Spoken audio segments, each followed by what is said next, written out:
Hi, this is Accutek Car Audio and Visual in Winchester. There's a video of a KENWOOD DMX8021 DABS installed into a Transporter T5.1.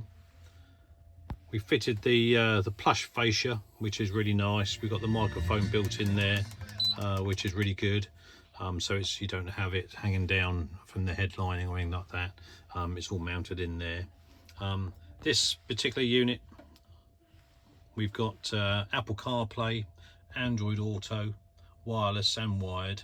We've got a USB in the glove box for the Apple CarPlay and Android Auto, and other devices if you want to plug it in.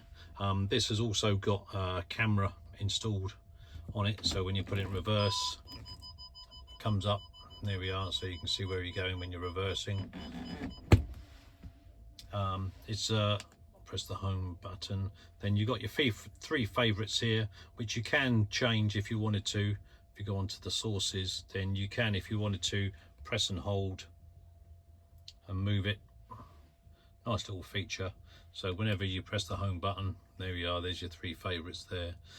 If you were to press that when you've got your phone connected, it goes directly to CarPlay phone for wireless Apple CarPlay. If you'd like to have this done in your Transporter T5.1 or any other vehicle, then please give us a call on 01962 886 900. Thanks for watching.